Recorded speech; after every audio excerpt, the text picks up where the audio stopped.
Hello and welcome to the Hunt Harvest Health podcast. Today we have episode number 22. Before we start the podcast too, remember this week, this Saturday, April 1st, Ryan is going to be doing a talk at the Fife, Tacoma, Washington Sport Co. Him and his hunting partner, Joey Pyburn, they're going to be talking about backcountry skills and what they believe it takes to hunt in the Washington backcountry for deer and elk. There'll be other speakers there like Jason Phelps, and they'll be giving lots of prizes away, gear giveaways, etc. And it's sponsored by 710 ESPN, the Outdoor Line show. So make sure that you go there 10 to 3 this Saturday, April 1st. You excited about that, Beb? A little nervous. We did the PowerPoint this week. He did the PowerPoint. It's pretty cool. It's going to be a good presentation.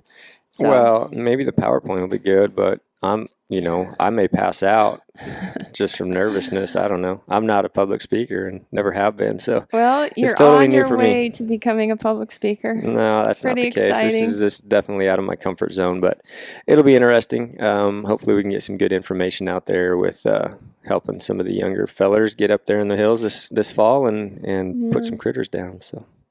It's helpful to talk about things you're really passionate about, right? It's kind of second nature. Sure. Yeah. That's why I enjoy this podcast today. We get to talk about gardening. And we happen to live fairly close to a woman who's had pretty good success in sharing her homesteading, gardening, do-it-yourself lifestyle. What's that podcast, babe? The podcast is Pioneering Today podcast. So I think that as I get older, I try to do more things, be a little more self-sufficient with everything. We've obviously talked about that a lot on our podcast with hunting and gardening and canning and whatnot. And the guest we have on today kind of really fits that. She's very good at doing things herself, being very self-sufficient. And every year I try to get a little bit more of that worked into our life. So whether it's creating our own things, growing our own garden, all these different recipes and things like that, I geek out over it. I love it. And so I find it super interesting to get to follow folks who have made this a lifestyle, and which is where I'm headed. I want to get more of this as I get older and just get a little bit more knowledge every year and different ways that I can be a little more self-sufficient.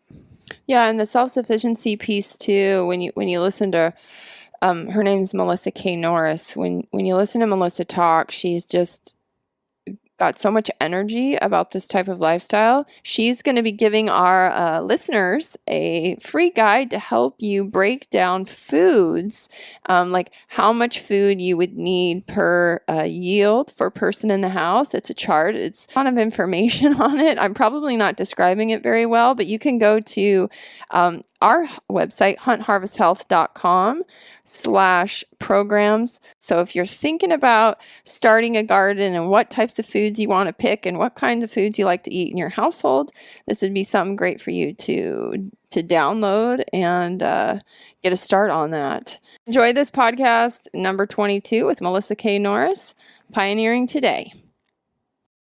Oh, today we are joined by one of my favorite podcast hosts, Melissa K. Norris of the Pioneering Today podcast. Now, a lot of our audience may have no idea who Melissa is, which is super unfortunate because I think she's pretty awesome. She's a wealth of knowledge when it comes to being more self-sufficient. She's a self-proclaimed homesteader, a farmer, a gardener. I think I've heard her say a few times that she's a lover of mason jars, which means, of course, she is a canner, which is right up our alley. We too are a lover of mason jars. In fact, everybody that comes to our house is always a little weirded out when they go to, when we hand them a glass of water. It's always in a mason jar because just like we don't even think about it anymore. Everything we have is in mason jars. But anyway, so Melissa, how are you doing this morning? I'm good. And that statement right there, like we're family already, I swear, because I don't know about you guys. I don't know if it's everything just looks better and tastes better in a mason jar water included. You're absolutely right. Yeah, I agree. Well, our mason jar addiction did not start because I thought, oh, that would look so cool in our household. It started because Ryan began canning, and pretty soon I had so many mason jars everywhere that my real glasses kind of broken. I never bought a new set, and then I realized, geez, I have like so many mason jars. They're in closets, they're in the pantry. So we just started using them for drink cups, and now they're our glassware. That's all we have. We don't have any regular glasses. We have fancy china from when we got crystal from when we got married that's in my hutch, and my daughter's always like, Mom, we need to drink out of the fancy cups. You guys never use these. Because they're drinking out of mason jars, so. Yeah. Yeah, no, the mason jar is so versatile. I mean, from your food storage to your drinkware, I use it for anything, leftovers, to-go containers, dry goods. Yeah, I think the mason jar might be the epitome of the homesteader and the self-sufficiency person. It's like our logo. Well, you actually motivated me watching some of your stuff. A couple of weeks ago, I just did like I said, it's been raining here in Washington nonstop. So I was cleaning out my kitchen, did a kind of a spring overhaul, and I put everything. I just got rid of all the plastic. I put everything in them, all these mason jars I have, organized my cupboards, and I just love it. It's cool. So that's another thing we use mason jars for, right? Yep, everything's food storage. Yeah, everybody should have a little more mason jar in their life, for sure. So anyway, I think, there's so many, like I mentioned, I follow you, I listen to your podcast, and it's pretty cool. It's Pioneering Today podcast. And gosh, there's so many things we could talk about. I think you're just a wealth of knowledge when it comes to all these things, being self-sufficient and gardening and canning and whatnot, which is what we obviously are into. So I thought that maybe 'tis the season for gardening, and a lot of folks are asking us, where to start, because I think a lot of our audience is just maybe hasn't had a garden yet, and they're starting to think about one. And I know I'm starting to get like photos from people who never in a million years thought they'd be gardening, but they're sending me photos of their starts and everything, so they're pretty excited. I got one the other day. Guy was starting his first broccoli, and he showed me like the little green sprouts popping up, and he's like, "Holy smokes, I'm a gardener. Now what?" So I thought we'd bring you on today and talk a little gardening. Let kind of intro on where to start, and thought we'd do a little seed selection and what to grow and all those kinds of things. Yeah, well, and which is, I get so excited for first-time gardeners, because it's one of those things, if you've never experienced before, if you've never grown something, from seed and have the experience of going through the whole life cycle of, harvesting it and all of that, it's really exciting. Like, it's something to get excited about. And so I love it when I hear, because in, today's mainstream society, which you guys get, and I'm sure anybody who's listening to this, your listeners as well, in modern America or Western society, we've really moved away from where most families always had a garden. They might not have raised all of their own food, but most people would grow some of their own food and had at least a summer vegetable garden. But that's really kind of went by the wayside in the past, 20 years especially. There's a lot of people that have never grown anything before. And so I'm super excited to see a resurgence coming back where people are really starting to look at their food and where it comes from and wanting to do this themselves. So to the reader that sent you the picture of your broccoli, like, I want to high five them, like, dude, I totally get it. It's so exciting when you see it pop up from the ground and you're like, I'm growing this. Yeah, growing some. So I just want to, give that bit of encouragement. But from where to start, so first off, depending upon where you're listening, your first piece of advice that you're going to need to know, and this is for every gardener, is you really need to know, because your whole garden evolves around what your first and last average frost dates are. So at the time of this recording, we're in the spring. So for those of us in the U.S. and Canada and that area, depending upon, what your weather pattern is, your last average frost date is the date you're going to be most concerned about in your spring planting.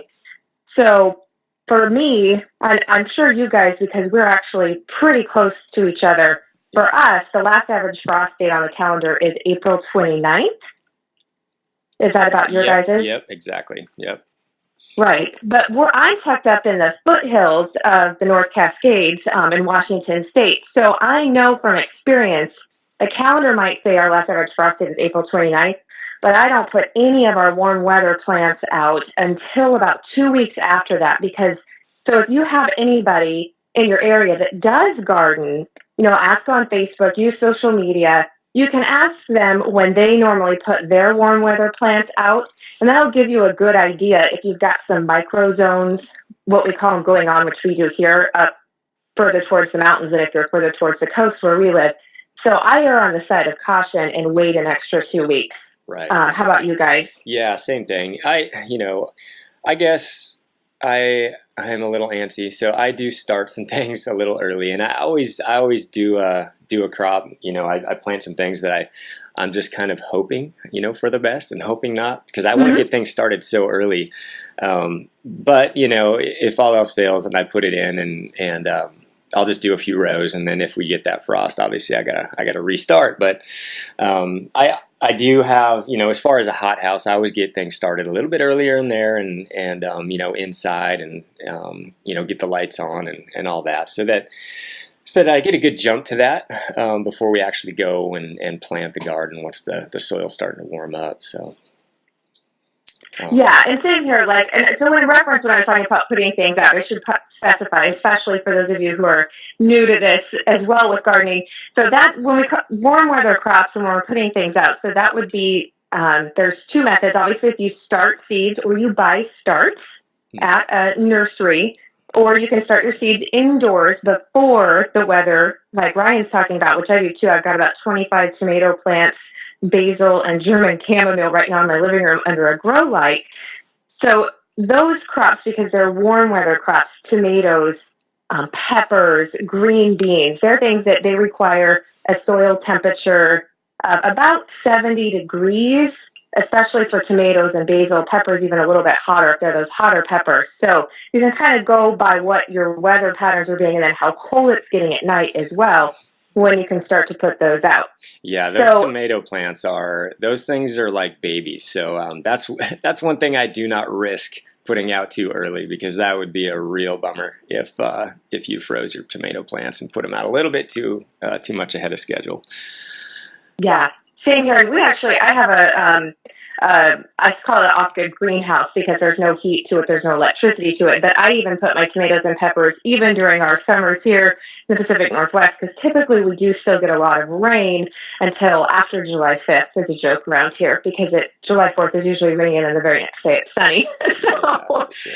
I still put my tomatoes actually under cover, even outside through the whole summer, to avoid blight and just get a bigger extended growing season and harvest off of them. That's what we do as well. Yeah, we've noticed in the early years. I used to try to put some tomato plants out, on the deck and whatnot, and inevitably we would get blight. And so after years of frustration, I just went ahead and built a giant greenhouse that was able to support a lot of tomato and pepper plants both. So yeah, blight is not our friend here, and it'll get you with all the rain that we have. So for sure, maybe you could talk about blight and what it does and the effects it has on tomatoes. Yeah, definitely. So with the tomatoes, blight unfortunately comes on, usually it's with moisture. So, and especially tomatoes. Tomatoes are very susceptible to blight, but also anything in the nightshade family, potatoes, eggplants, and different peppers. But tomatoes are the most susceptible, the ones that is most commonly too. So, and once your tomato plant is infected with blight, unfortunately, there's really no saving it. Once it's there and you see the evidence of it, it's kind of went to the plant. So there's really no bringing it back. Right. But it comes on with a lot of moisture. And so for here in the Pacific Northwest, or if you've got a really rainy climate, that's just kind of a given. But also, if you're doing a lot of overhead watering, where there's water and moisture sitting on the leaves of the plant and then the fruit of the plant, that can also bring blight on as well. And so it ends up infecting the crop. You're going to get black. It just takes over. It's a fungus, and it just grows, and it's just hideous. Yeah. Virus. And, I use, even in the greenhouse as well, because I don't have water coming down from the rain, so I do have to water. I use soaker hoses. I don't do any overhead watering on the tomatoes, just to ensure that I don't have that. So if you've got tomatoes and you're using sprinklers, you may want to consider either watering by hand, depending on how many you have, or doing a soaker hose or a type of irrigation water system where you're watering just at the ground and not on top of the plant. It actually is a better use of your water as well. I'm glad you brought that up, because that was, I remember a story. Every once in a while, my wife and I will go on a trip and I'll have somebody watch the house. And inevitably, my biggest worry is the garden going to get watered? So I check on that. But one time I didn't remember to kind of explain the watering system that I've got. And so it was just kind of like a hose got brought in and just kind of sprayed down all the tomatoes. And then I kind of realized that later. I was like, oh man, I just totally forgot to tell them about how you water tomatoes. And I think a lot of folks don't really know that you're just supposed to basically water down by the roots and in the soil and not spray the whole darn plant down like you can do with other plants. So yeah, that's pretty important. Yeah, like we'll use an overhead sprinkler on like our beans and the other, crops in the garden, squash and that kind of stuff, just because I haven't invested in enough soaker hoses to do the whole thing. But the soaker hose really is the best just because it uses less water and it just drips down into the soil. You're not wasting the water on top of the vegetation. And if, mildew and mold and those type of things are a problem in your area, it does help combat them. But we use a system of both. But on the tomatoes and peppers, I only use the soaker hoses. And I've been using the same soaker hose, I think, going on like 4 years now. So for me, they've really lasted a long time. I'm well worth the investment. They're really not that expensive either. Right. Yeah, absolutely. Definitely. Yeah. So we've kind of gone over a little bit on when to start. Now, what, in your opinion, where would somebody, if somebody's never had a garden, or they don't know about their soil, they don't know about, what it takes to have a good soil that's going to be able to grow these plants. Where does somebody start for that? What do they look at? Oh, yeah, no, and that's great. So depending on what kind of soil you have, we're going to go back a little bit to science class, and we're going to talk about the pH of the soil a little bit. So, of course, we know you've got acidic, which is going to be the lower on the number scale you are, the more acidic something is, and then as you go up, it's more alkaline. So depending upon what you're planting and the type of your soil, some areas of the country are very alkaline, and some areas of the country have more acidic soil, which here in the Pacific Northwest, we're slightly acidic, which works well for most plants. Right. So you're going to kind of want to find out, and a great resource is going to be your local county agriculture extension office. It's a really great resource. Most county extension offices will also do soil testing for you, so you can take soil samples to them if you don't know, and they will test your soil for them. The county that I live in is actually one of the few that does not perform that, but I know what our soil pH is, so that's okay. So that's going to be one thing that you're going to want to know. And then the other thing is if you're putting in a brand new garden, you're looking where to put your plants. A couple things is you're going to want to go and look at your property and your land, and you're going to want to see how the water drains naturally. So if you get a lot of rain or you get a rainstorm, you're not going to want to put all your plants at the bottom of any type of slope where all of the water can rush out and it can wash away seeds when you're first planting in the spring, when you're direct sowing, just putting the seeds in the ground. You get a lot of rain in the spring and it's down at a low area, that can, one, soil erosion, and two, if it's a really heavy rain, it can wash some of those seeds away. So that's going to be something. Plus, if you've got neighbors next to you and their property, you would want to look and see if there would be anything that would be running off from their property. And so that's going to kind of give you a gauge just on where you want to put your, if you're not doing a raised bed or container beds, I should say, too, kind of an idea on where you might want to put your garden or areas to stay away from. Second biggest thing that you're going to want to know, too, is light. So sunlight is really important to most plants. There are some things that will grow okay in shade or afternoon shade, but most plants need the full day worth of sun to grow the best and to give you the best harvest. So look, see what trees you've got going on, what buildings. And now for me, as I here in the Pacific Northwest, because we don't have a really strong sun compared to, like people more south in other parts of the country, is I would rather have, we've got some trees on the east side of our property. So in the morning, they're going to block the sun already. So I prefer to have my plants that are getting the afternoon to the later sun because that sun is already blocked. So you're going to want to look at, you've got neighboring buildings, if you've got neighboring trees, and keep in mind too, this time of year, some of the trees or large bushes might not be leafed out yet. So just keep that in mind. They might not be throwing shade right now, but as they get all their leaves on, they may provide a shade blocker. So just really kind of look at the surroundings, take some time, walk throughout the property, do it a couple different times of day so you can really see where the light is. And those two things alone are going to help you pick out the best spot to actually put your plants in the ground. Right. Absolutely. And that's a good point. Do you want to talk about soil amendment? I know I feel like I'm giving you guys a lot of stuff to think about, but no, it's great. Yeah, let's definitely talk about that. I think a lot of people surprisingly are kind of worried, like I don't know if I've got the right soil, or what do I need to add to it, or those kind of questions. So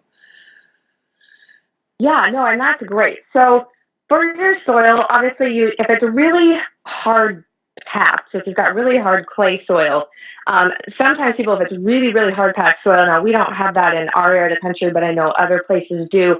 And so they decide to do raised beds and container gardening because that soil is so hard that it would take so much work and amending to it that it's actually just cheaper, more beneficial for them to just build raised beds and then just bring soil in rather than try to amend what they have. But I would say that's probably only in pretty severe, really hard-packed, rocky soil. I think for most people, they're going to be able to amend fairly easily, and they can grow in the ground. And you can also do a mixture. You could do a small section of in-the-ground planting, and then you can also do some raised beds and some big containers too. So don't feel like you have to commit to just one. You can do lots of different things as well.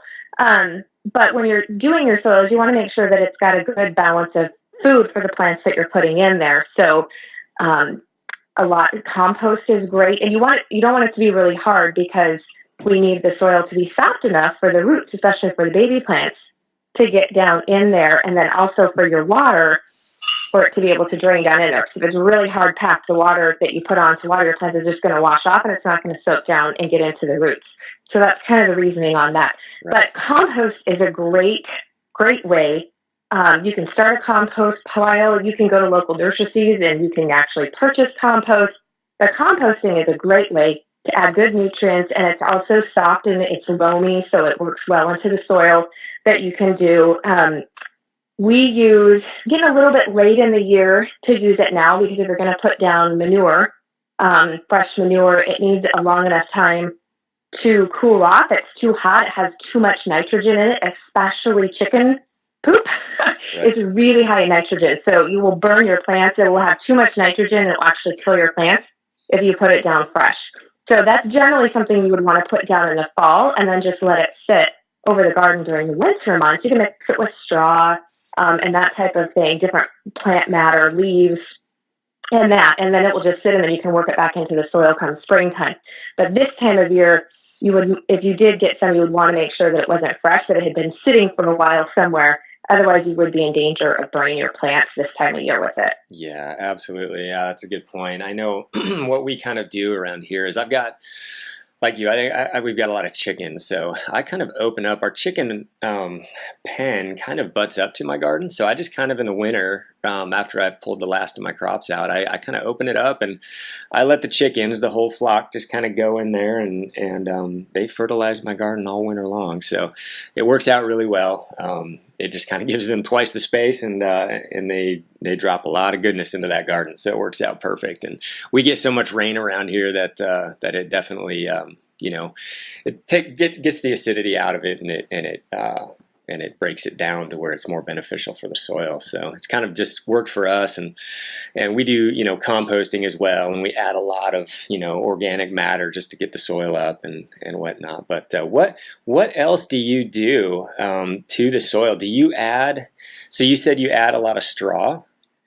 Do you put that in with the fertilizer?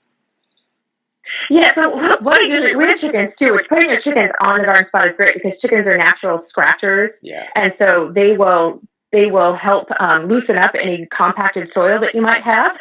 So Absolutely. Chickens are a great thing to put in the garden spot.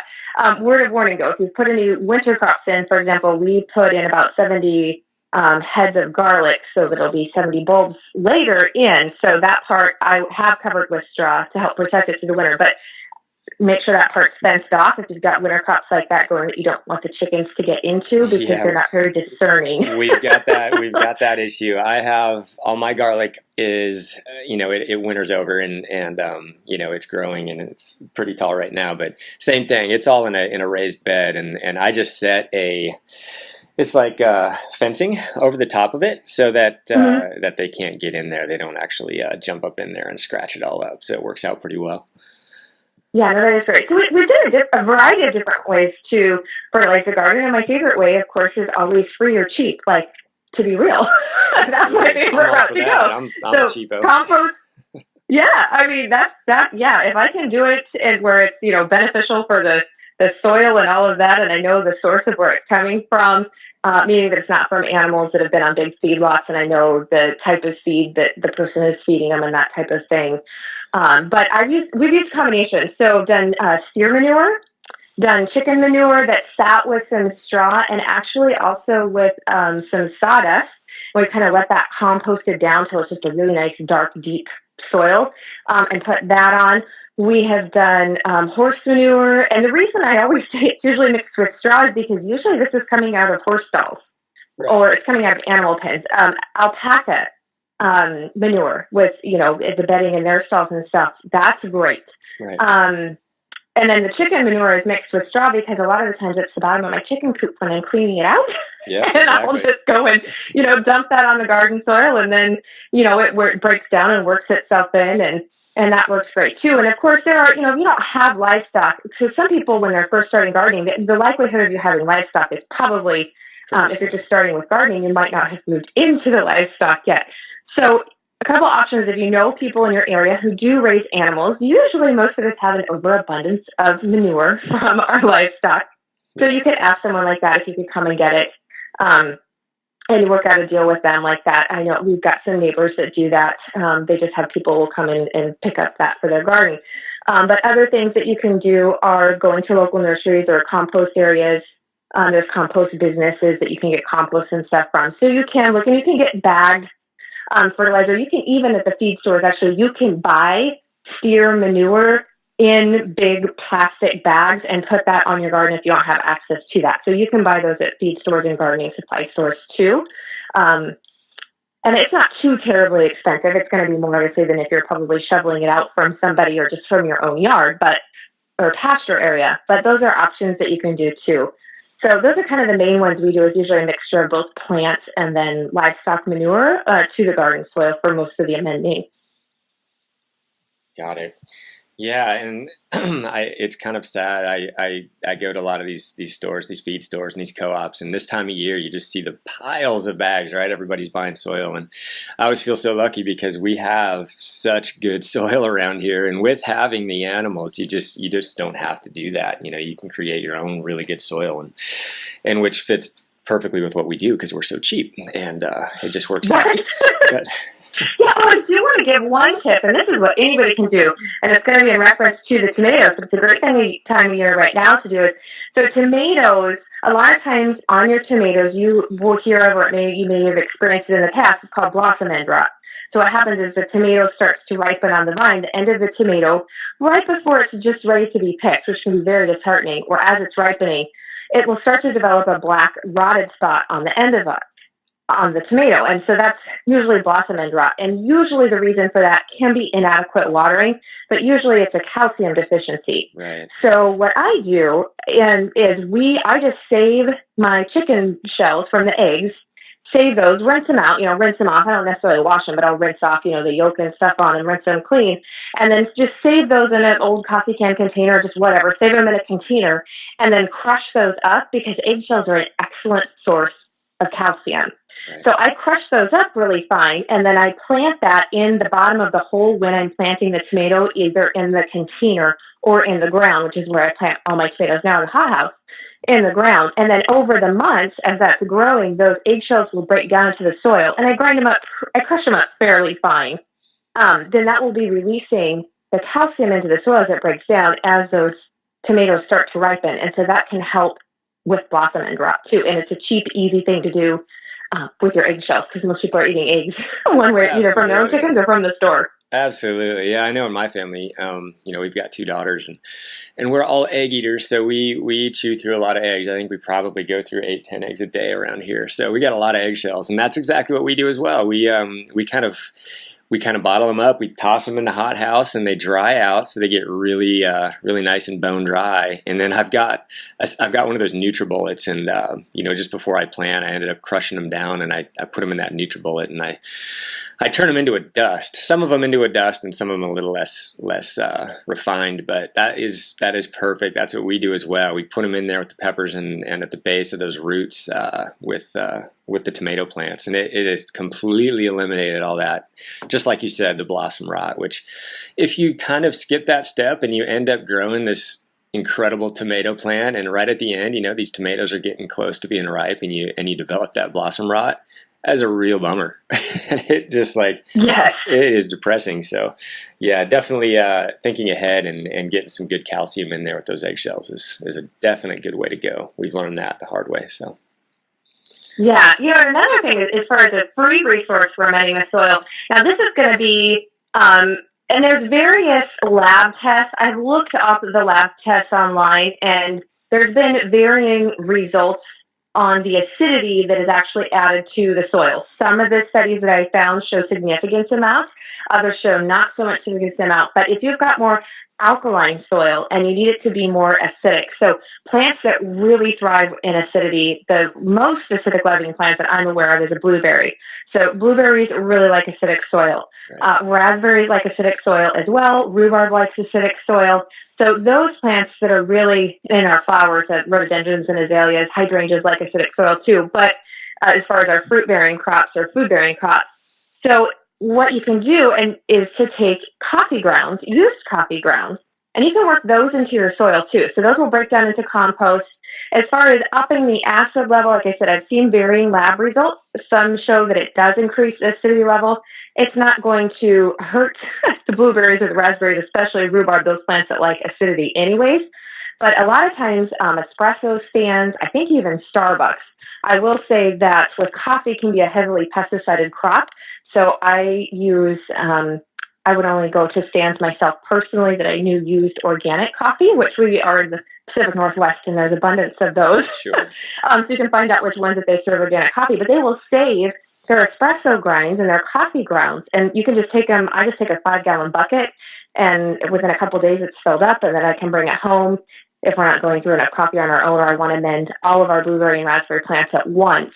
And then put mulch on top for the summer, then that's what I'll do. So adding coffee grounds, you can add that to your regular garden soil as well, but it's just adding nutrients and stuff into that soil, and it will all break down into compost and dirt over time. I will say, if you add the coffee grounds, especially if it's going to be really wet out, make sure you spread them out fairly fine. If you leave them in a really hard clump together, they can start to grow a little bit of mold on them. So I like, just put it in a fairly smooth, even layer. Don't have big, huge clumps of it together. Yeah, that's a really good tip. I'm glad you brought that up. Yeah, it's funny. You mentioned the acidity of raspberries, and I'm kind of looking out in my backyard right now, and we've got a lot of raspberries on the property here, and I've got one side that is nowhere near my chicken coop, and that's a pretty good amount of raspberries. And then I decided to plant some right along the edge of my chicken coop, so it's getting all like that fresh fertilizer, that manure. And those raspberries are, every year, they get about 3 times as tall as any of the other raspberries. And they produce so many more berries, these big giant berries. And it's so prevalent, or so obvious, because, it's everything that's just kind of leaching off of that fresh manure from the chickens. And it has produced the absolute best raspberries that we've ever had. So it was just kind of like, I just did it, and it worked, and it's been phenomenal. We just upped our crop immensely by just planting our raspberry row right next to the chicken coop. So definitely worked. Yeah, and I love that, because you did an experiment. You're like, let's just see what happens. And it really is everybody, your property and your, situation where you're growing and stuff. Don't be afraid to do experiments. And that's one of the beauties of gardening and growing your own stuff, is try experiments and see, not necessarily with your entire crop, Sure. because you wouldn't want to lose all of it, But yeah, do some experience like that, because it's really amazing. It's really cool. And some of them won't work. And like, know that going in. Even experienced gardeners, I'm a fifth generation homesteader, so I was raised growing my own food and stuff. And then my husband and I have done that ever since we've been married. So I've got decades there. But I still will have fails. Like, there will still be something a year that will do something in the crop, and that specific crop just doesn't do well. But you learn from it, and every year you'll add new skill sets. You'll know what's working for you and what's not. So don't be afraid to experiment, and don't be afraid to have a failure. I mean, it can be disheartening. I remember one year I lost my entire tomato crop, and I was really frustrated, and that's before it was blight. And so it really can be frustrating, but to look at it as a learning tool, and then you'll know the next year not to do that. So I just want to give that little bit of encouragement, because sometimes you're kind of, like you said, people are a little bit apprehensive, but just know that even the most experienced gardener, you will still have something that won't go as you planned or exactly right, and it's okay. Yeah, absolutely. Yeah, and I'm such a worrywart, and I'm so worried about, like, probably way too much worried about losing my entire crop of one vegetable or another. When I mentioned I did that with the raspberries, again, I'm looking out in the backyard. I've got 3 different patches of raspberries. I left one where they were because they were doing great. I started some in another area, and then I started those ones over there against the coop, and they've all done well, but the ones against the coop did phenomenally. So yeah, they're like on steroids. I was so worried about so big. Destroying my raspberries that I go in batches and small doses just to make sure it's going to work before I go all in, for sure. Yeah, no, that's good. Yeah, a lot of times too, what I'll do, and that's the chicken manure. It is so high in nitrogen, because probably we're really talking about poop here for a minute. Like, it's okay, homesteaders are good with it. Sure. But because the chicken, they urinate and then they have their bowel movements all through the same thing. So that's why chicken manure has such higher nitrates in it compared to other animals' manure, because it's all together in one. But it can be really great, I mean, for growing, like you said. So I'll oftentimes take some sawdust, chicken manure, and coffee grounds and create a mulch on the raspberries for that in the springtime. And yeah, it's the chicken manure is amazing, especially for raspberries. They really love it. Absolutely. Yeah, couldn't agree more.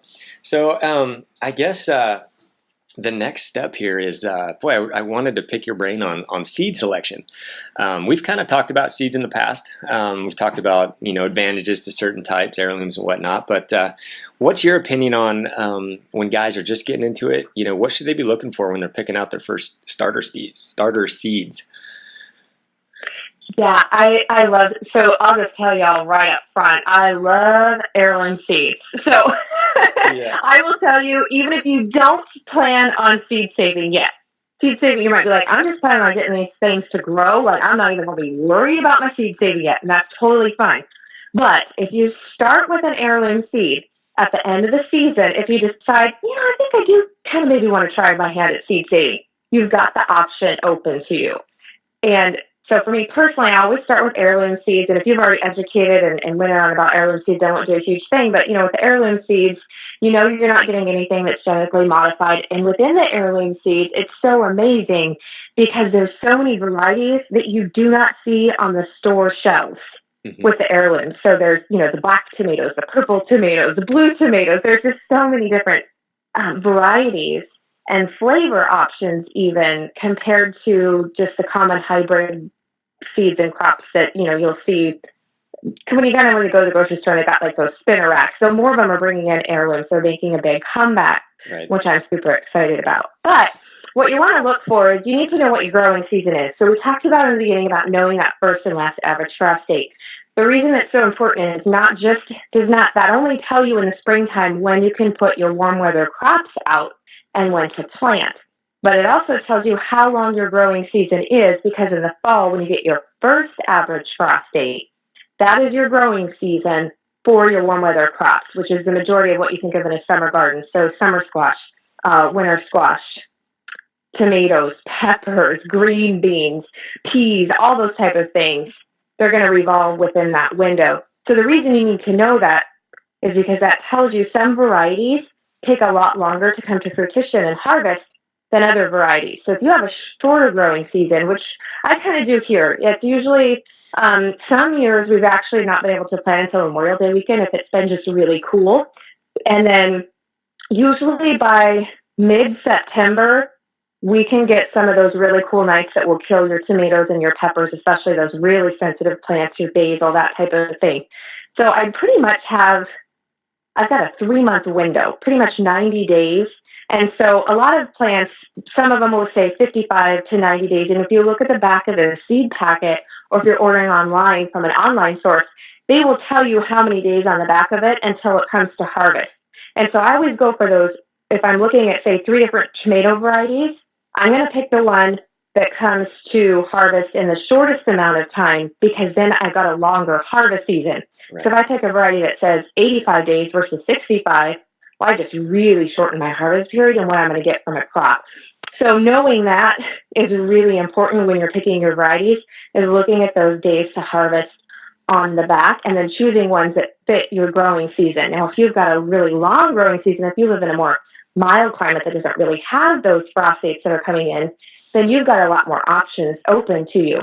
But I would definitely, that's the number one way that I pick our varieties when I'm picking. How about you guys? That's a good point. And for our listeners, I'm glad you brought that up, because that is one of the things that I've talked about in the past is I want to get my tomatoes. I want to get most of my garden to pop early, because I'm a hunter, so I spend a lot of time in late August either scouting or looking for areas, or come September I'm always in the mountains, and that's, I used to plant a little later in the season, and that would be the time that I had to really buckle down and do all my canning and processing and getting all my food put up. Whereas now, like you just mentioned, I look for getting things started early. I look for plants that I can get a shorter window where I'm getting, an actual fruit off the plant, so that I can get all that stuff knocked out by midsummer, and I can get my canning in and get my sauces made and all that kind of stuff, because I'm selfish and I don't want to be canning during hunting season. So I think a lot of the listeners listen up when it comes to trying to get these plants to pop early versus later when you're wanting to get out and traipse into the mountains. Yeah, some years we'll have you'll have an extended, like an Indian summer. We won't get those earlier frosts, and that's great. It's just more crop fresh. But I hope for the best. Yeah. But I always plan for the worst. It's kind of my motto, especially with the garden. So that's one thing, that we definitely do. And speaking to that, because my husband is a hunter too, and so if you're one of the ladies who are listening, you want to pick those varieties too, because then your sweet husband will be home to help you can and not up in the mountains. So it kind of works for both sides of the coin there. That's right. I gotta get my wife into canning. I don't can as much as Ryan. I was a big flower. I started out, my mom has like epic. She lives in Montana, and her growing season feels like a month. It's her frosts come in early, but she was big into flowers and plants and trees, and so that's kind of how I grew up, and that's where I started, and then we started gardening together, and somewhere in the mix, Ryan just started canning. I used to travel a lot for work, and I'd be at like a business meeting on a Friday night in like New York City, and people were like, "What does your husband do for a living?" And I'd get the text from him. This is what I just did. I just canned 40 jars of potatoes. And I'm like, well, my husband's at home right now canning vegetables. And they're all like, what? That's amazing. And I'm like, yeah, it is amazing. And I didn't have to do it. Well, I tell you what, you get a bug. I've said this before. Growing up, I used to make fun of my dad because he was so big into gardening. And what I saw gardening as back then was a takeaway from fishing season, which was all summer long, chasing steelhead on the river. So all I could see is my dad's out there picking weeds while I'm out there fishing, and I just couldn't put it together. like, why in the world would you want to raise a garden and spend all that time out there, and then you can it and process it? And yes, I was into my 20s before I kind of figured it out and realized that it's pretty cool, and there's a huge advantage and a big benefit that you get out of it, and you really enjoy it. It grows on you, put it that way. It does. Same thing with canning, because the more I grew up canning. My mom, we always had a summer garden, and my mom always canned, and I, helped her can and that kind of thing. My dad didn't can, but he would pick and snap the beans, and then we would do the process of canning it. So it was still a joint family effort, which is one of the things that I think is so awesome, actually, about gardening and then preserving it, because I've got my husband, we have two kids at home, and they help too. And so it can be a great bonding time. I mean, they're not always thrilled when I say we're going to go weed the garden now, Right. but they really do take an overall pride in helping them grow this food and putting it up and knowing that it's our food for the winter and that type of thing. So I think it can be a great family unit project too. Yeah, I've noticed that with our daughters. Our daughters, they'll bring other girls over, and Paley will be out there, and we'll go out to the garden, and we'll do like a little potato picking session or whatever. And a lot of folks, or a lot of the kids, they haven't been raised around that, so they don't see it. It's kind of foreign to them. And with gardening and hunting combined, Paley's getting to see that side of where food comes from, and how it's grown, and all the time you put into it, and all this kind of thing. And it's a huge benefit, I feel. Well, I have a lot of video of like paleo sleepovers or her birthday parties in the summer. They all want to go out in the garden.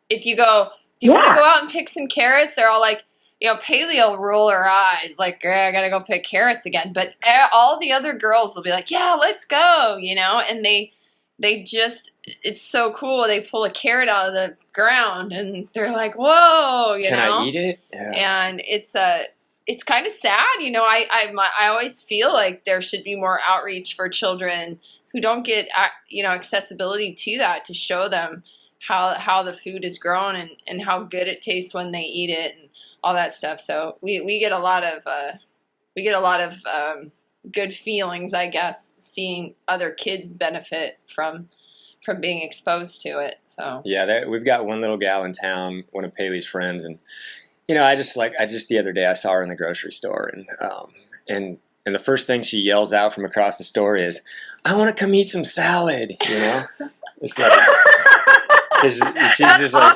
how many kids say that? Like, really? I mean, that's how she sees us, I guess the greens people, the folks that eat all their salad. She loves it when she comes here. She's just like chowing down on all these greens and kohlrabi and all these different things that she's just not accustomed to, but it's pretty funny. Yeah, and that's I don't know about you guys, but I have taste tested, and the stuff that you grow at home, when it's had a chance to ripen on the vine and fully come to maturity before being picked early and shipped off, to some part of the country or whatever, there is so much more flavor to homegrown vegetables than there is even things that, you might buy that say local on them. There's just no comparison, I don't think, for the taste difference. You're right. Yeah, it's night and day. I mean, just pick a tomato off the vine or eat a carrot. It's something simple as a carrot. There's so much more sweet and so much more flavor. It is completely different. I dread if I had to buy a tomato from the store shelf. It's just going to taste like water.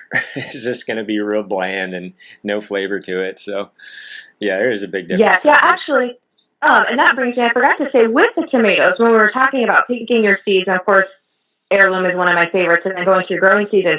But also, if you plan on doing some preserving, making, salsa, tomato sauces, that kind of thing, and canning those, make sure you pick at least one variety that is a taste variety of tomatoes, because they don't have the higher water content like some of your just fresh eating tomatoes will, right. Which means when you go to make sauces, they're more flavorful, and you're not going to spend as much time trying to get those sauces to thicken up because you don't have to cook as much water off.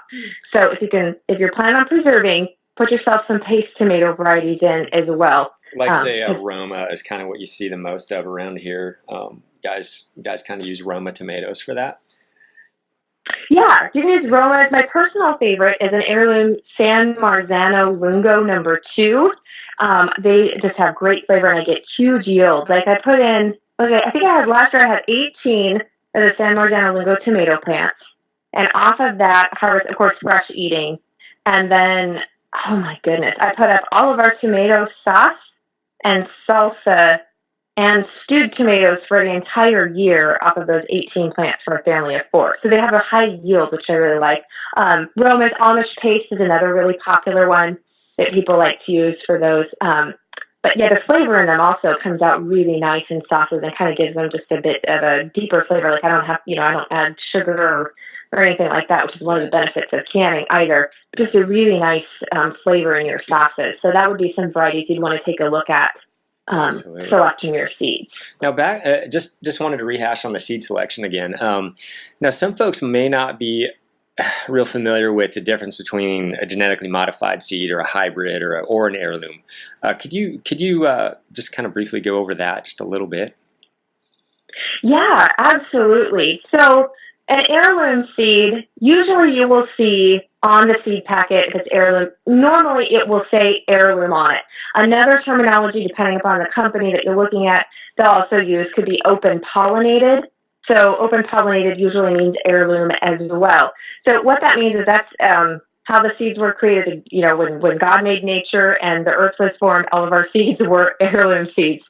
Then over time, you have hybrid seeds. Now in nature, naturally occurring, you will get hybrids, and that's simply where two types of tomatoes will cross-pollinate and come up with a new strain. And that happens, you know, all the time. But when you see hybrid seeds, and what we mean hybrid seeds when we're talking about hybrid seeds as far as you purchasing seeds, and in our modern society now, hybrid seeds were developed in the 1940s, and that's when our modern agriculture kind of started to take off. You had less and less farm homes, and you had these big farms coming up, and big crops were shipped to markets, and it became a bigger business than it was before. So in the 1940s, you had these different seed companies. And so in a lab, they would take the best traits from two different, still in the same family. So say they had a tomato plant, and this one tomato plant really put off a ton of tomatoes. Like it was a really excellent producer, which means higher yield per plant, more profit for the farmer, right? Mm-hmm. So they would take that trait from that tomato, and then they had this other tomato variety that maybe wasn't quite as good of a producer, but its tomatoes were all really perfectly round and a really nice bright red. And so they would put those two together, and then they would that would be their own hybrid strain of tomato. And there could be other things that they would put them in there, but it was all from within the same plant family. But they would take that in a lab and create this hybrid tomato. So that, and a lot of that too was because our eye buys. So if we're at the grocery store and we see this really perfectly round, beautiful red tomato, and then we see this lumpy, kind of misshapen one over here, normally we pick the really pretty one. Sure. So there was part of that too. But the problem with that, and there's nothing wrong if you're planting hybrid seeds, you bought hybrid seeds, there's nothing wrong with a hybrid seed. A hybrid seed is not a genetically modified seed. So there's nothing wrong with that. The only issue with it is, one is you have to buy that seed again every year. Right. Because if you try to save the seed, one, it might not germinate. And two, if it does grow back the next year, it's not the same type of plant because it will revert back to one of the parent plants, but not both. So we actually had you might end up with an orange tomato. Yeah. Oh, go ahead. Sorry. Yeah, you might end up with an orange or different colored tomato on the following year with that same seed. Right. Or really horrible flavor. So this is what happened to us is we had some zucchini that got caught in a frost, and so it got frozen. We just left it out in the garden the next year and then just tilled all that back in.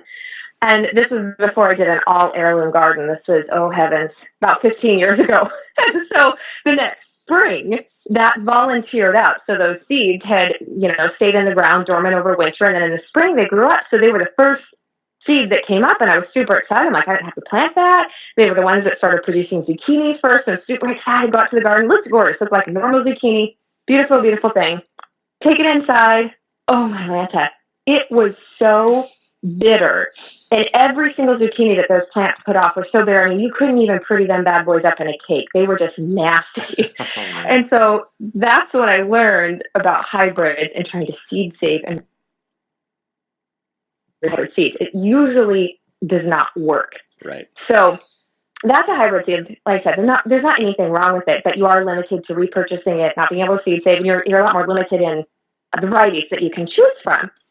So genetically modified seeds, on the other hand, though GMOs, normally you won't see in the store any GMO seeds on a seed packet. But the problem with GMOs, which is why I stick with the heirlooms myself, is genetically modified seeds, so in a lab, but different than hybrids, but in a lab, you've got these major companies that will take DNA from different items. So not just a tomato, but you can have DNA from an animal actually put into the seed. You can have DNA from total different plant categories put into this seed. And then you can have some of them, for instance, like with the GMO corn, they don't want Roundup to kill the corn that's growing because they want to be able to just spray the Roundup and not worry about the crop. So the entire crop gets sprayed with Roundup. So they've went in and they've altered that seed so that the Roundup won't kill that seed. So there's a lot more going on than just putting two types of plants together with the genetically modified seeds.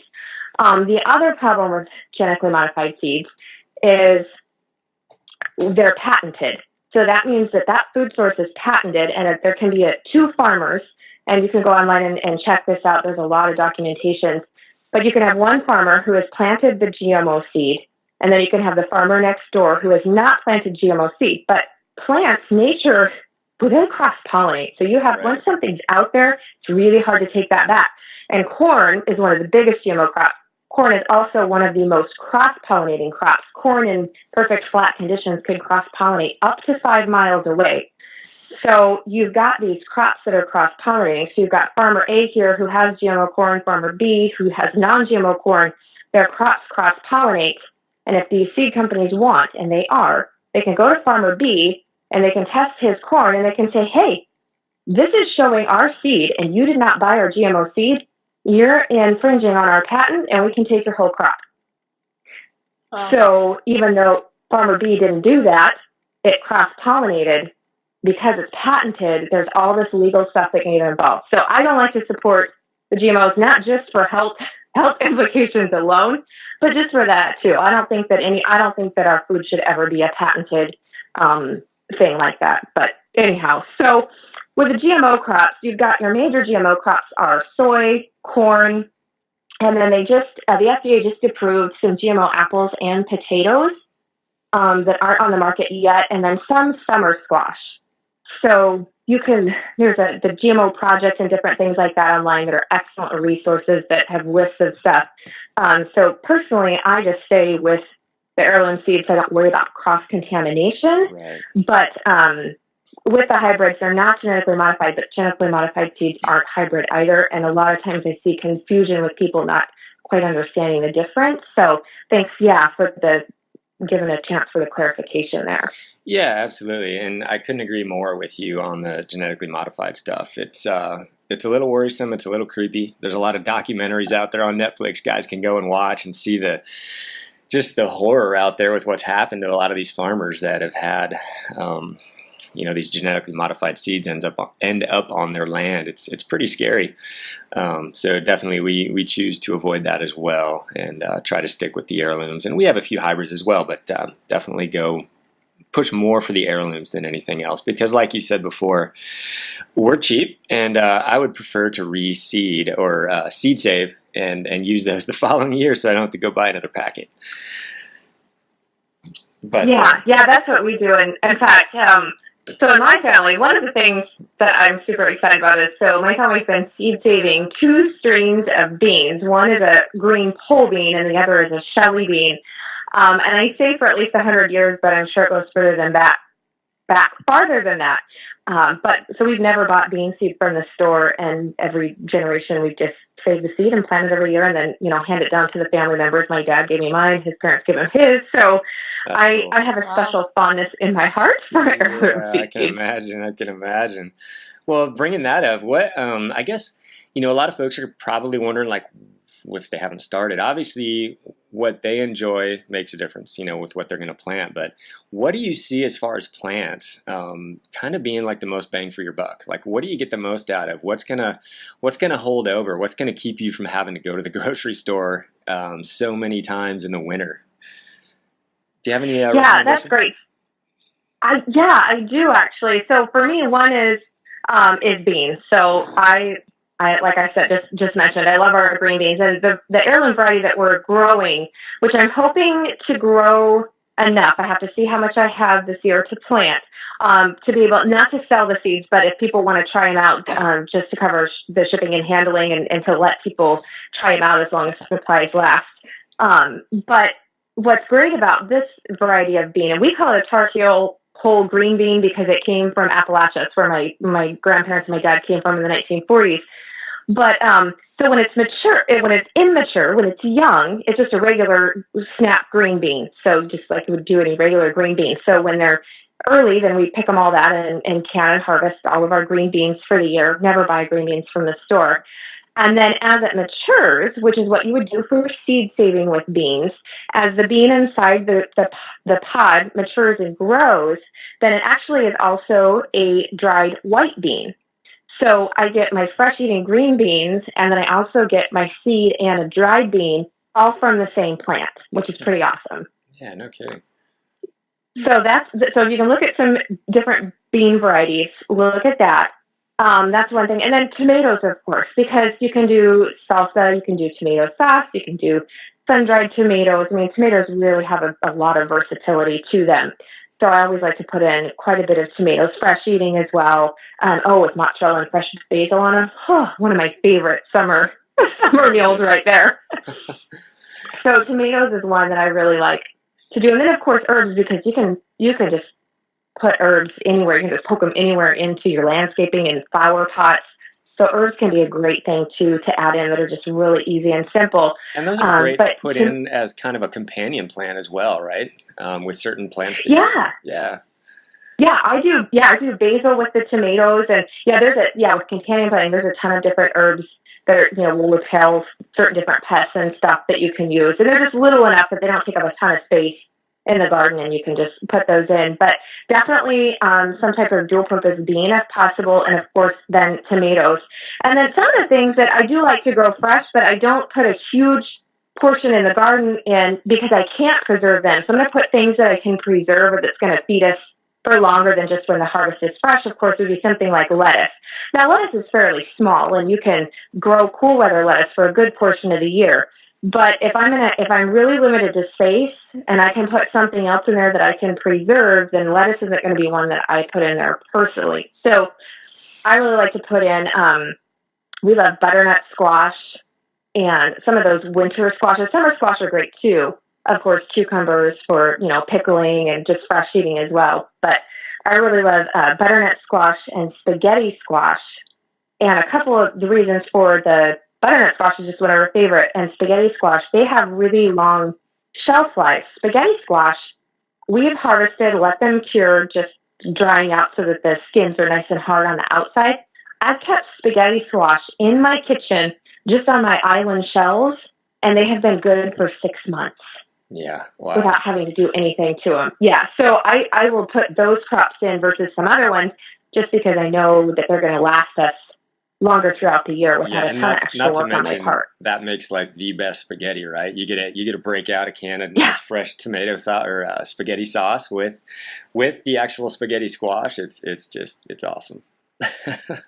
Yeah, no, it's really good. So I kind of look at things when I'm putting varieties in more from a preserver's perspective, like how am I going to preserve this for the year?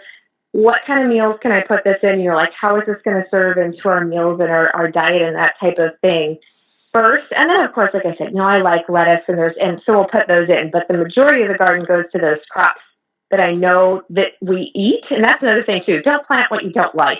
Sure. It might sound great to do all of this kale, but if you're not really that fond of kale, sure, then don't grow it. So look at the things that you're already normally buying from the grocery store. If they grow well in your area, and if there's ways that you can preserve those at home so that you can have them for year-round eating, those are the ones I dial in on first, and then you can add the other stuff in as you have room and time. That's perfect. Yeah, I know my garden has changed over the years. I used to plant like way too many carrots and like way too many beets and all this, but we found ways, especially with the beets, we do a lot of pickling now.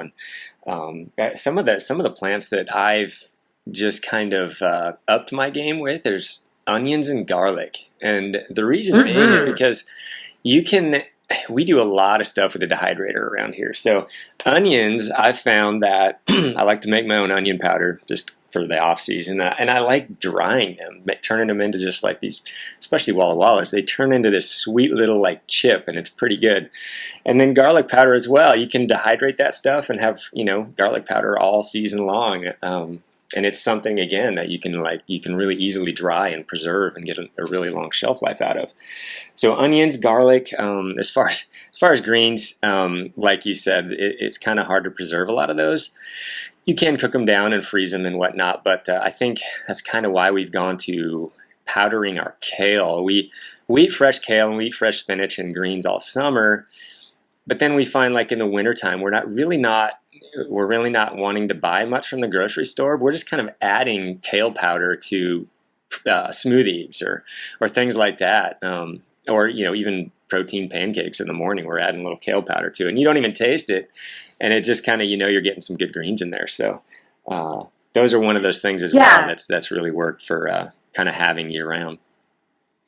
Yeah, and I have to say, speaking of the greens, one of the things that I love, which doesn't really have to growing, but if you've got wild edibles or foraging available, so right now, in our neck of the woods, stinging nettles are starting to pop up. And of course, the morel mushrooms, if we can get the rain to stop and some more, they'll be coming out too. Any day. But, so the stinging nettles, I will go and harvest those and, we'll steam them, and then I dehydrate those to make tea out of. But you're right, any green can be dehydrated, which is, I've tried the steaming and freezing route, but there's only so much freezer space as well too. But the dehydrated route, and you can add that powder in, like I said, smoothies, pancakes, soups and stews, anything like that, or even casserole, and you're just going to be adding in some nutrients there and vitamins, that came off your land, so you're not having to add it, purchase at the store, add it another way. So that's a great tip. And I'll dehydrate it, the stinging nettles, and then use those in nettle leaf tea too. Okay. So we have not tried that. We're gonna have to get that on the list here this year. Yeah, we used to, when I was in medical school, I went to Bastyr, and we did a lot of we did herbs, botanical medicine, and so we had to make and do some of our own wild crafting and stuff. And I used to do more of that, where I would be harvesting herbs and then drying them and making teas and that kind of thing. Even like the dandelions around here, we get these like monstrous dandelions in our yard, and the dandelion leaves are great for the kidneys and the roots are good for the liver. And so sometimes I pick those, and you can even dry those and make a tea out of them, that kind of thing. Yeah, dandelions are great. I mean, you can. I've seen where people have taken the blossoms and made like a fruit out of them. Like they'll dip the blossoms in like a batter and fry them up, and then steam dandelion greens and then their roots, dandelion roots. So there's a lot of things that could just be growing in your yard that you can use too. So I think once you start growing things, you kind of start looking at things a little bit different in your landscaping or on your property, and you start doing more investigating. Like, does this have a benefit that I could use for food? So it's really fun. It just kind of all rolls together. Well, what I find really interesting in botanical medicine is that a lot of the plants that are considered cleansing plants and like liver, kidney, blood, they are all like they're like weeds. We consider them weeds, and so we pick them and we throw them away. But like red clover, that's good for that's a phytoestrogen, and that's good for women. And like dandelion, we talked about, like milk thistle, which is a thistle. It's a weed basically. I mean, that's like the best liver cleaner around. And most people think of dandelions, it's like it's time to mow the lawn, right? Yeah. And so a lot of these plants that we consider weeds in our diet are really some of the best medicinal plants that we can eat. Yeah, no, I completely agree. In fact, like I always thought here, you guys probably do too, because I know we're really similar in growing, but like plantain. Like, I thought it was this weed out in the yard and that would pop up in the rocks in the driveway. And then I discovered that plantain can be, awesome. And I'm like, I had no idea. It's amazing. Yeah, same thing with stinging nettles.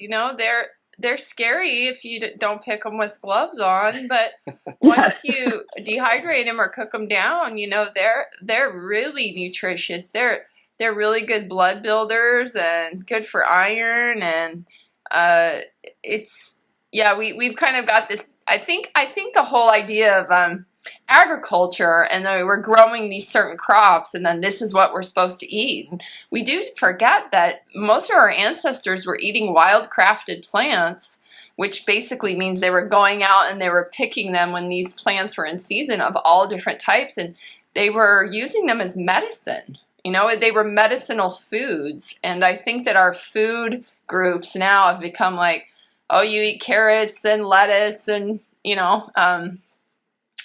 potatoes, and people just kind of get used to those foods, and we're missing a lot of the medicinal foods that are good for a lot of our body systems. And this is how people used to eat, right? Is that more ancestral way of eating? I completely agree. The more that I kind of stepped back, because I was raised as a homesteader, and I grew up raising our own beef cattle and having a garden and canning beans and, picking your fruit, making your own jam and jelly and canning, that kind of stuff. But as far as, using herbs or, that kind of thing for medicinal purposes, I didn't grow up with that. So now, after, going through a lot of health issues and modern medicine really failing me for the most part, and looking at the foods that we're eating, the things that we're putting into our body, and natural ways that we can heal our bodies, I've had incredible healing from doing that. And it's just so amazing what we choose to put into our bodies, how it can heal us, and the benefits it can have, that if you're not searching it out, you don't get, you go to the doctor's office and you don't find that. And I think we live in an age now with the power of the internet. This is a podcast, and we have all of this information. Of course, we need to be discerning. Everything you read or hear on the internet is not true. But with some discernment, you've got so much at your fingertips that we've never had before. It really is an amazing time.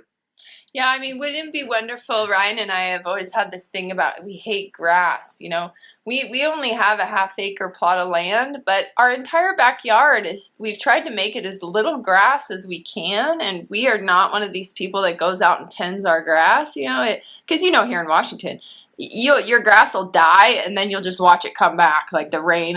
You can't get away from the grass growing here. But it seems like such a wasted resource, right? People put so much effort into their grass and what their yard looks like, and the mold out of the grass, and making sure you spray all your dandelions out so they're not out there. But wouldn't it be cool if we had more of this idea of this, even if you had a little piece of land, in a neighborhood where people were building gardens and boxes and not utilizing resources on things like grass.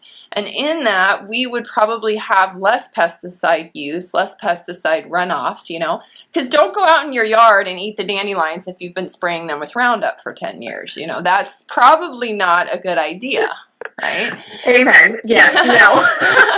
But the grocery stores are not going to agree with your theory on this. They would not be happy if we're all growing our own food. The idea of growing your own food and decreasing resources spent on things like grass that really don't do much for you if you think about grass and the long-term benefits of it. So I always think about that, where I'm like, gosh, if everybody would just take that little plot of land and they'd grow a bunch of vegetables. And I'm perfectly happy with my garden getting bigger every year, and my raspberries taking over a little bit more of my yard every year. It just seems like there's so much more benefit. I'd rather pick berries off my property than mow my lawn. So than mow the grass. Yeah. I hear you. Yeah. Now our pasture is a different thing, because that's feeding the beef cattle. That's right. But with the yard, totally agree. Yeah. Oh man. Well, man, this was great. I really enjoy you coming on here today, Melissa. It was. I think we could talk for hours. I'd love to get you back on here, and as we get a little closer to canning season, we could probably knock out hours on canning and the advantages and the benefits and the ways of going about it. So hopefully we can get you back on here, and we can get a canning episode recorded. Yeah. Thank you so much for reaching out and letting me know about you guys, and we're actually pretty close. It's not often that you get to find other homesteaders or like-minded people so close, and for inviting me on. I've had a blast. Absolutely. Yeah. So you have a book? Do you have a book that just came out, or you're working on a book, or do you have any, share with our audience, how they find you, and if you have anything you want to talk about to promote what you're doing? Yeah, a little bit of both, actually. So, as Ryan shared, I'm Pioneering Today podcast. So, homesteader.com is my website with the blog and podcast episodes as well. And then I did last February, I had my first book came out, which is called The Made from Scratch Life, Simple Ways to Create a Natural Home. So it's a homesteading manual, essentially.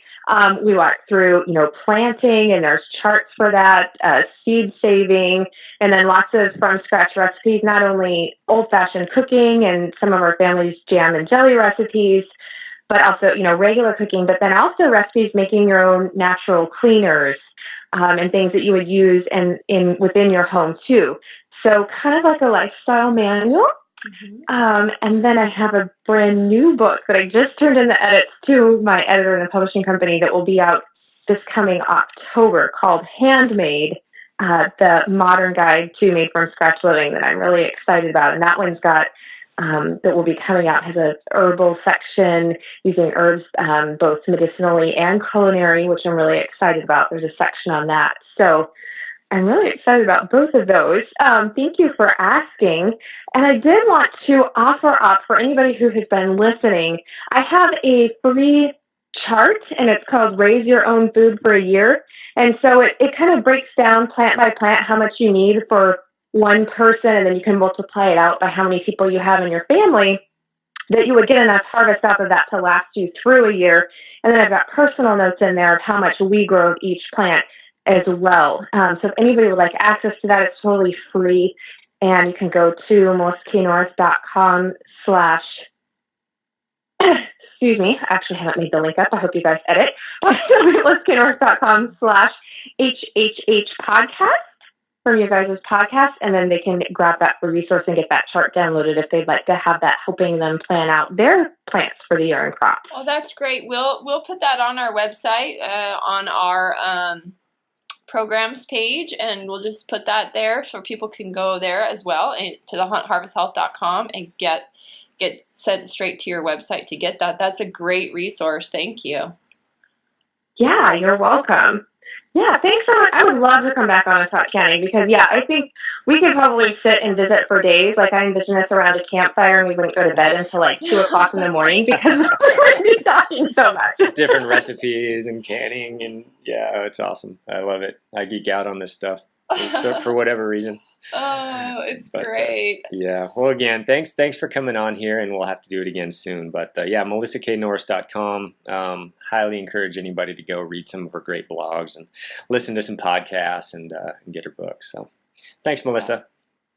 Awesome. Thanks, guys. Have a great day. Yeah, you too. Okay. Take care. Bye. Bye.